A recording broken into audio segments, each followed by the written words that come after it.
Talk about your philosophy regarding coaching, if you will. Well, first off, I think there's some underlying principles that I think contribute to the whole notion of coaching. It's not just about coaches. It is about teachers, it's about the coaches, and it's about the school and the leadership and the culture that allows those three to work in a collaborative manner to be able to work towards whatever the district's vision is for teaching and learning to ensure that all students can be successful in learning mathematics. So the coaches have a role in that. They bring some expertise to the conversation, they bring some experience to the conversation. But the teachers also have a significant role in that we like to consider them being consumers of coaching. Exactly. Where they understand and know that there's a role and an expectation for them to be open and willing to make changes, to investigate and reflect on their own practice, and to ask for assistance, insights, guidance on ways that they can become better at their job, which is being the manager of the classroom and helping students succeed. The coach brings to that conversation a wealth of experience, access to resources and insights into the content, the different concepts and skills, and how that mathematics can be brought into the classroom situation in ways that contribute towards that student's success. And the school administrator or the district leadership have a responsibility for being able to articulate and share with others that vision of what teaching and learning looks like in their institution, and supporting the teachers and the coach by creating the time, by creating the emphasis, and by creating the opportunity for those coaches to be a supportive structure for the teachers. Coaching also has the perspective of that it isn't just a dropping by and helping, but it really is a whole system of planning with the teacher or planning with the grade level, watching it being done within a classroom itself, and then doing that reflection piece. And a lot of times that reflection piece also goes right back around again to being part of the planning. So it really is a whole process that they go through, that if you don't have this collaboration going on between all three parts, which means an administrator has to make sure that it happens during the school day. Teachers are busy as it is, so things need to happen during the school day in order for coaching to be successful within the school building.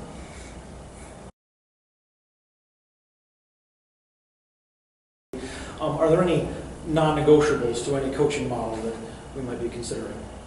For me, a non-negotiable would be is that they have to set up these coaching sessions, that they need to be able to have that planning session, that watching in the classroom, collecting the data that's being done with the students, and then that reflection piece.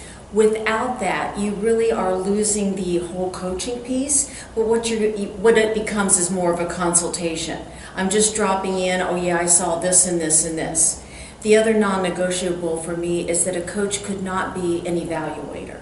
They cannot go into a classroom after setting up this trust and rapport and for the principal to say to them, oh, and go see how they're doing so that I can fill out an evaluation. A coach cannot be an evaluator. They have to be a trusted friend in order to see things happen and change within a classroom.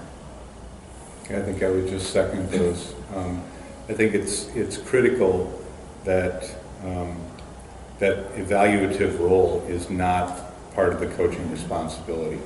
And while I think the time for a pre-observation conference and the classroom observation and the post-conference, the time for each of those can be negotiated within the system, but the fact that those three in some form or another create the coaching cycle.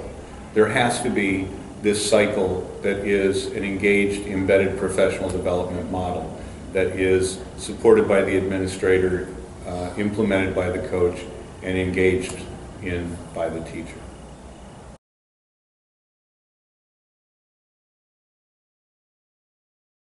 One is the aspects of leadership that we believe can be supported by coaches is to look for and attend to the alignment of the educational structures and policies that impede or promote students' equitable access to quality instruction. In other words, it's the coach's role to make sure that the institution's structures are implemented in a way where all students have access to equitable mathematics instruction. That means teaching and learning opportunities, right? Another one is to look for ways to allocate time to ensure that teachers can adequately engage in the coaching process and promote those allocations to the school leadership. And then bridge the gap that may exist between the teacher's beliefs and their ability to implement instruction that reflects those beliefs. That's leadership from the coach, and it's also in ways reflected by the leadership in the school or the district. And for a coach, that's the toughest thing to do, because changing attitudes and beliefs is harder than just going in and say, now do this. So that's why coaching needs to be a long-term commitment, so that you can change those attitudes and beliefs of teachers, which is part of a leadership quality. And another one of those attributes or characteristics is to know and understand what the coaching process looks like and to implement it with fidelity.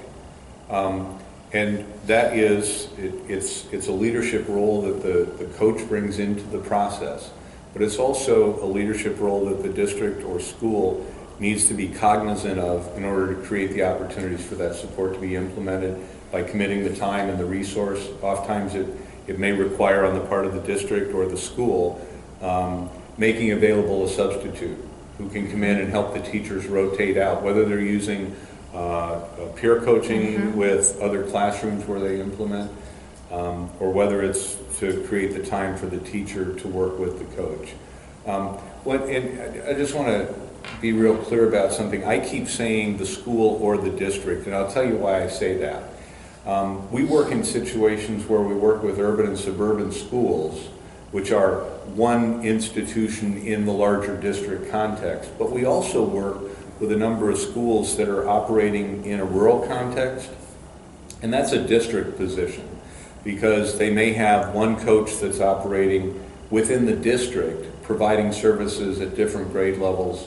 And so when we say district or school, we mean the application of that tenet or that underlying principle is not restricted to a single building. It's restricted to whatever the institutional context is.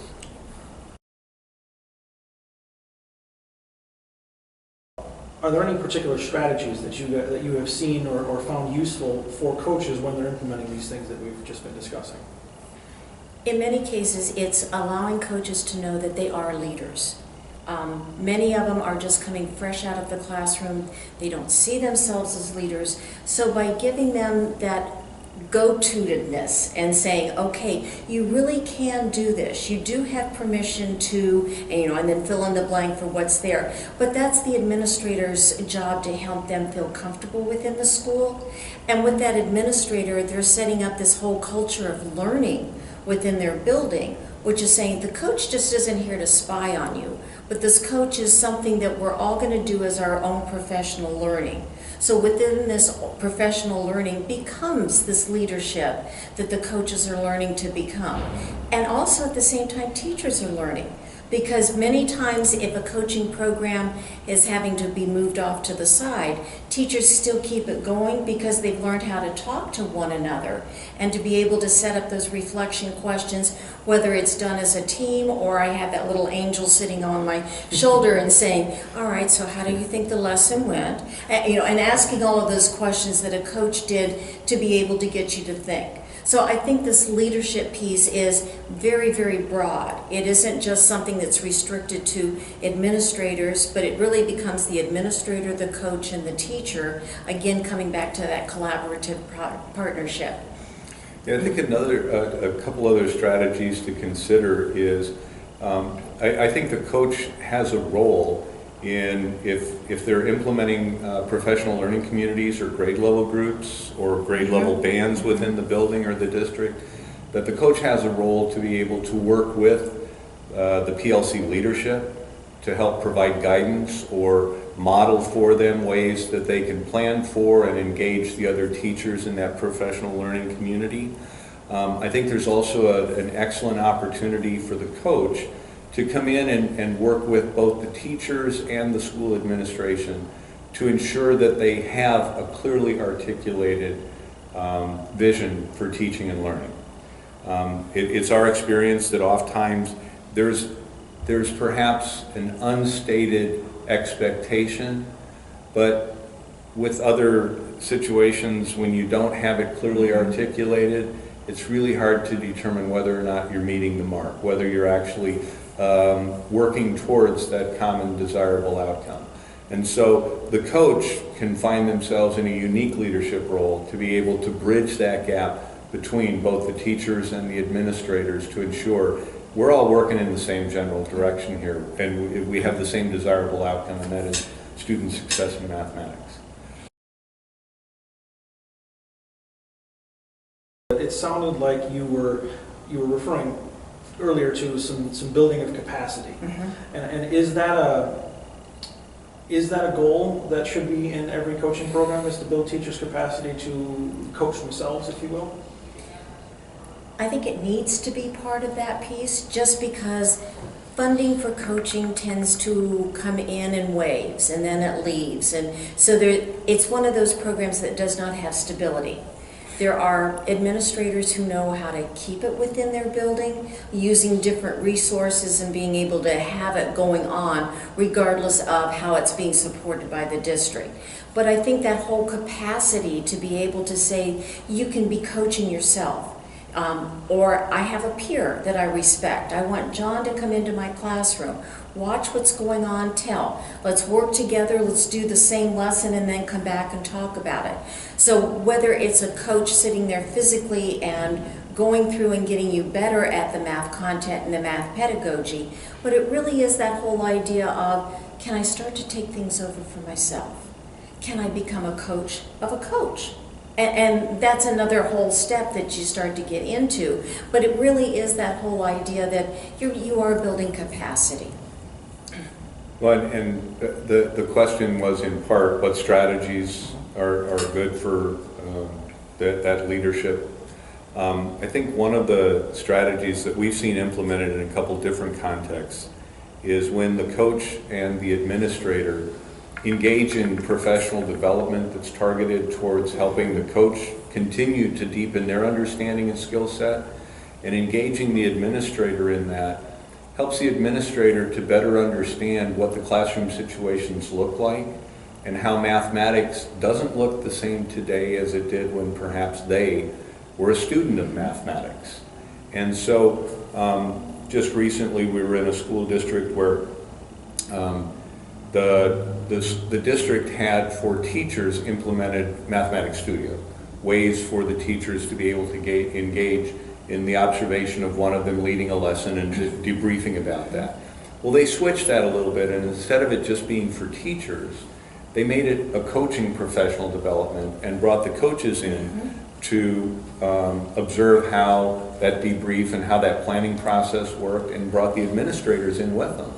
And then the conversations following that for a professional development model for coaches really deepened their understanding about ways that they can bring their skill set into the coaching situation with individual teachers, but for the school administrator brought in a unique perspective where the administrators now understood, as they go into classrooms, as they carry out their role as an instructional leadership in the building, or an instructional leader in the building, how they can be looking for things in an entirely different way, using a different lens to be able to determine whether or not students were engaging and deepening their understanding of mathematics in new and unique ways that they hadn't thought about before.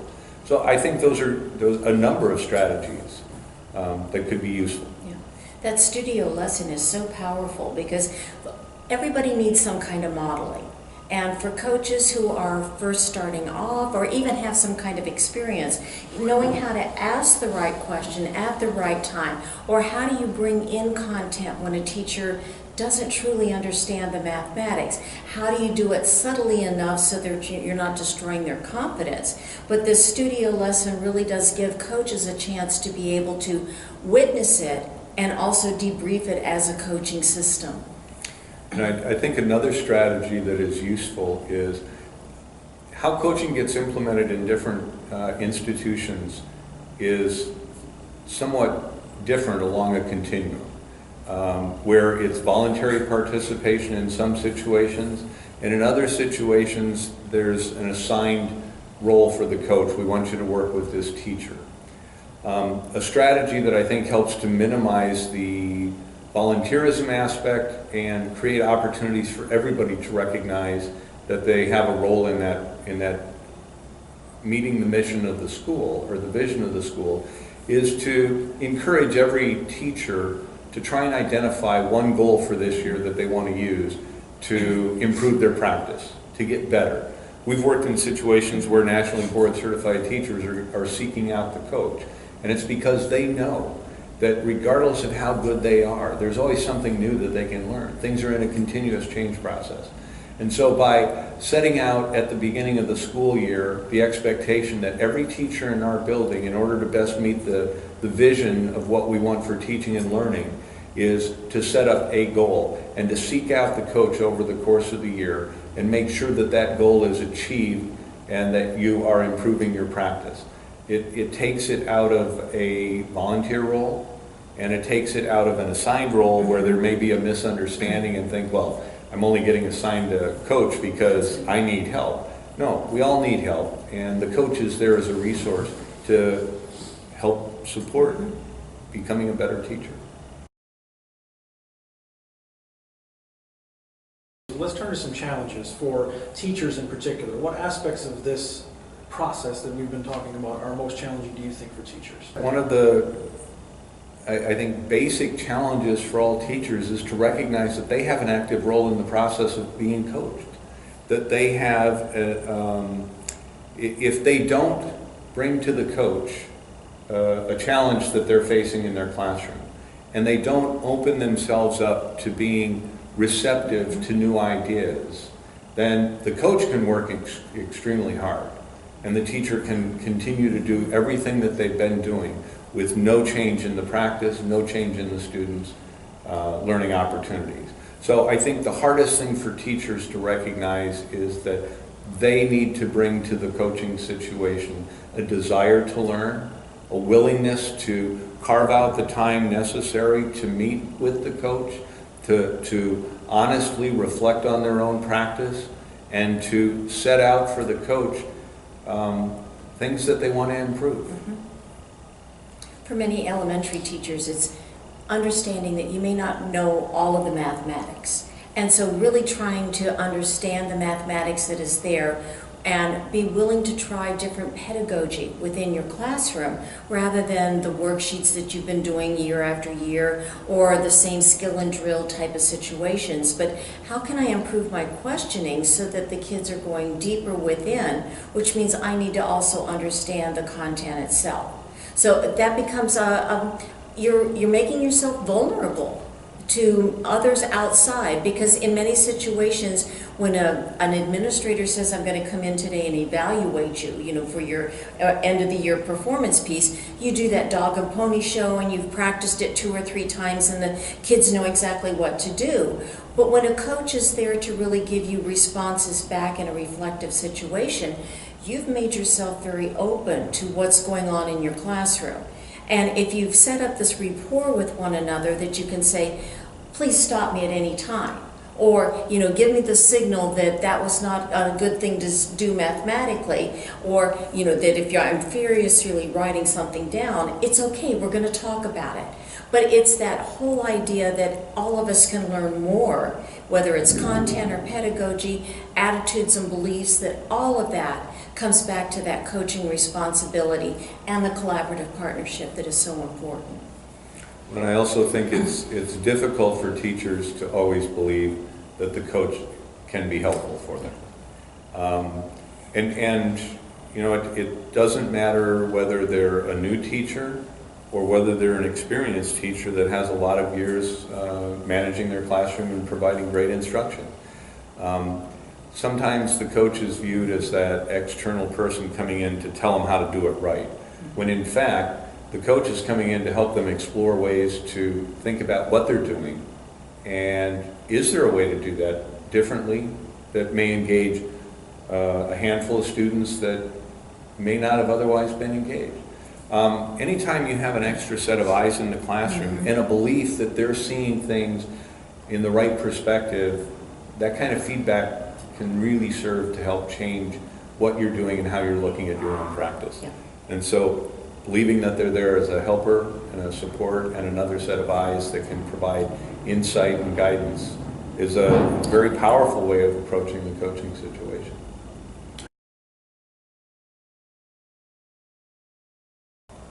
So let's turn this on its head real quick. What do you think some of the most challenging aspects of this are for coaches? For coaches, a lot of times, just to build that rapport and trust, they bring in resources to teachers. And they'll say, oh, you might want to try this, or here's a great game that you can try, or all of these different kinds of activities, to which to this teacher who is maybe uncomfortable with the coach just sees them as a resource bringer to me situation. So for a lot of the coaches, how do they move them from being resource to actually somebody who can help within the classroom? And how they make that transition becomes, it's very powerful for them to be able to make that movement piece just because they've had to change from one role to the next role. So with those kinds of situations, that's where a coach really needs to understand how do they move, because people now need to understand more about content.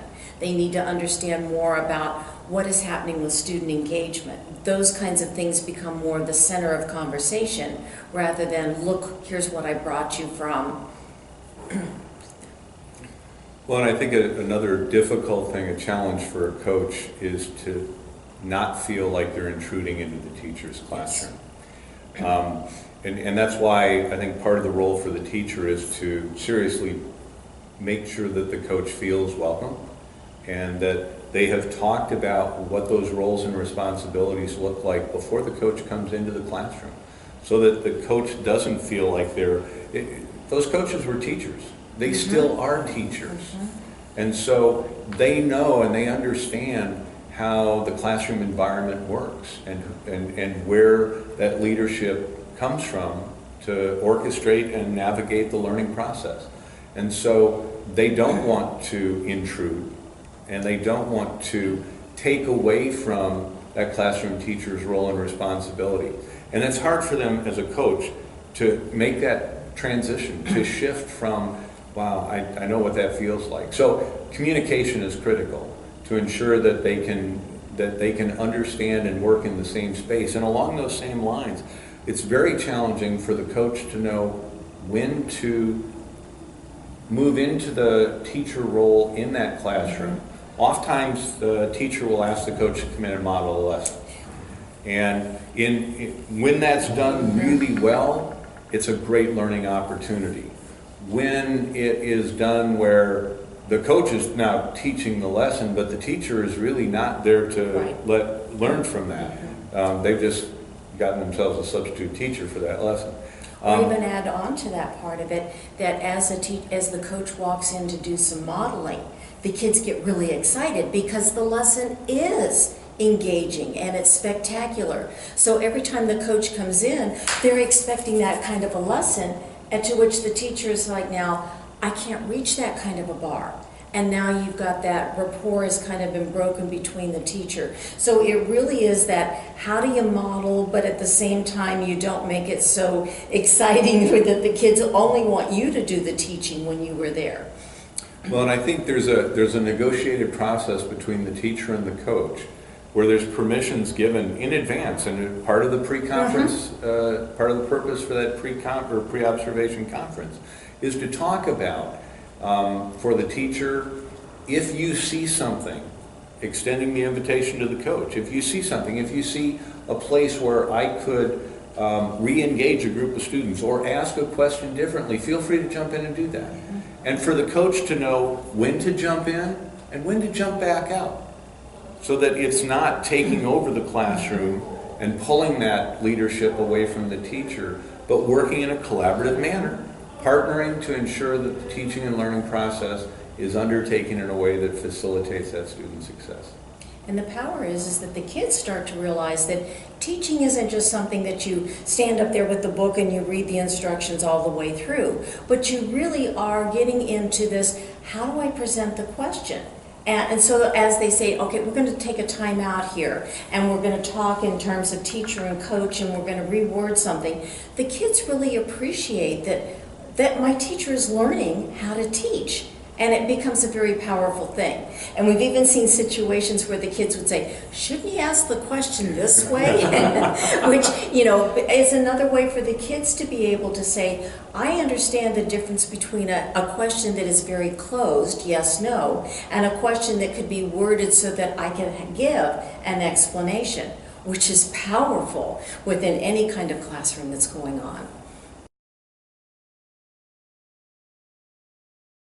What questions would you like to pose for coaches or for those overseeing a coaching program or things like that, that might challenge their thinking or something for them to consider as they move forward?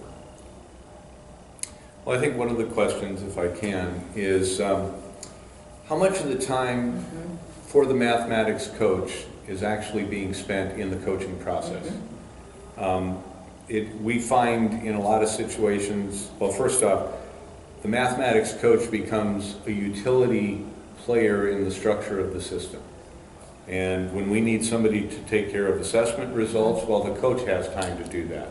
When we need somebody to interpret the testing results and help talk about how to change that into changes for instructional practice, well, the coach can do that. And in situations where the coach is engaged in the coaching process with the teacher one-on-one, going through the cycle of coaching, the changes for the teacher, the impacts on practice are long-term and they're sustainable.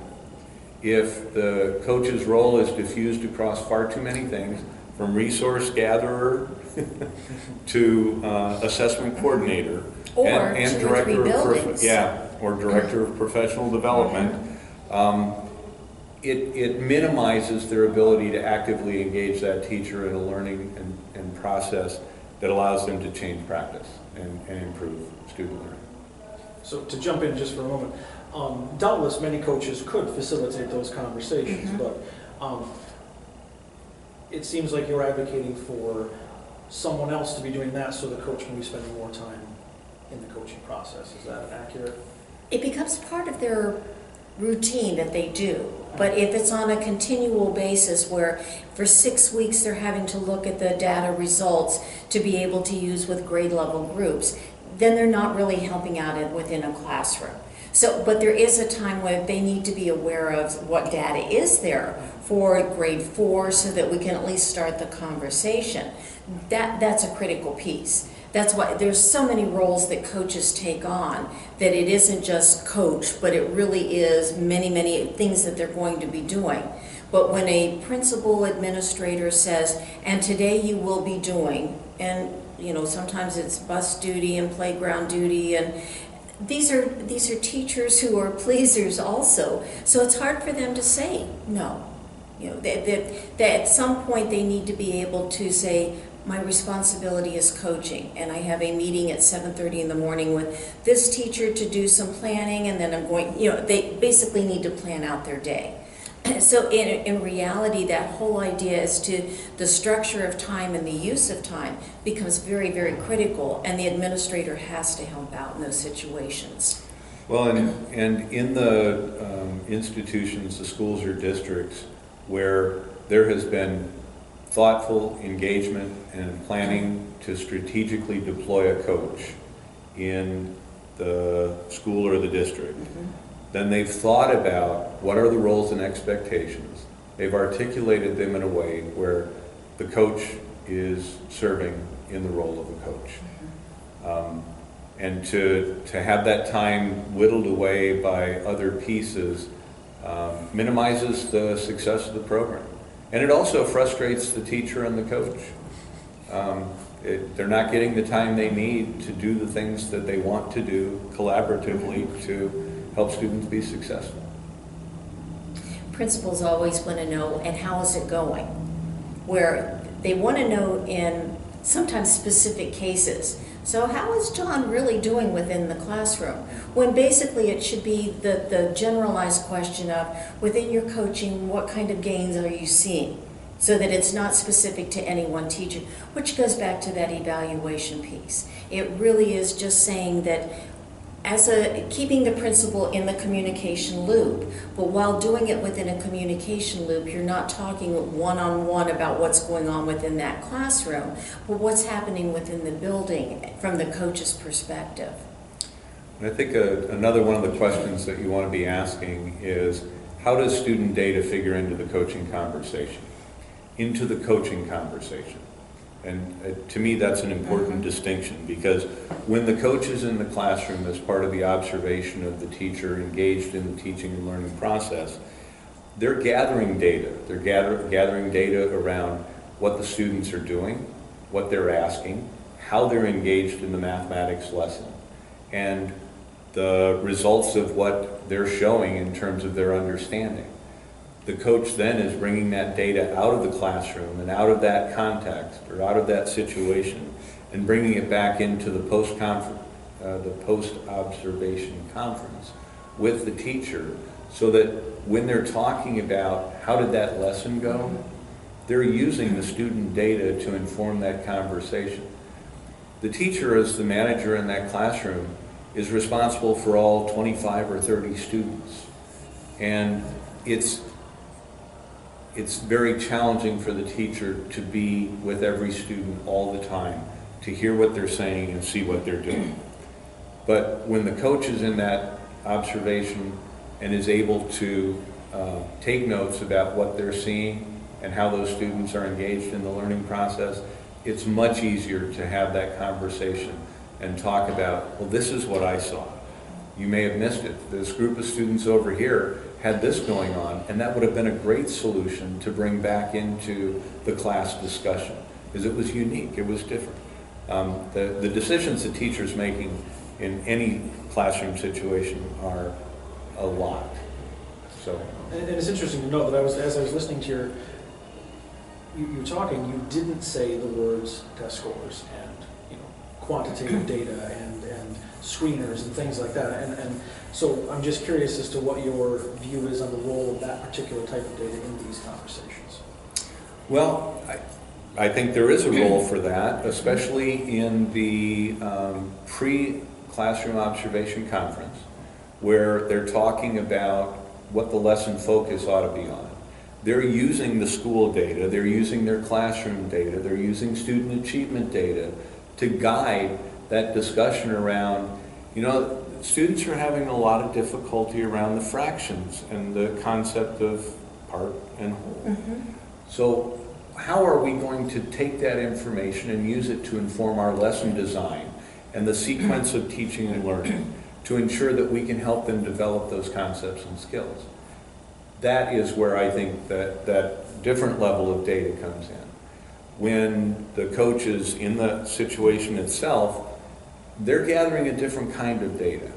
And they're gathering that data in a way that serves both in an instructional way and in an informative way to help the teacher reflect on their practice, reflect on the lesson, and think about, the next time I do this, what's the sequence going to look like? Am I meeting everybody's needs? Is there an equitable opportunity for all of my students to learn in this situation? It's also looking at the student work and being able to say, how do you know that the student has learned the mathematics? If they are showing something that is powerful enough to be able to say, this is the mathematics that is there, then you've got great conversation. Or what are the next steps that you're going to do? We're learning that you teach kids through errors. If kids are making errors, then why not use that as one of the focal points in terms of saying, so what are you noticing within this problem? For a lot of teachers, that again becomes something that they do not believe in, because it's like, oh, if I show them errors, then they'll just keep making the same error over and over again. But it's really learning to say, there's a mistake somewhere within this problem. Tell me where.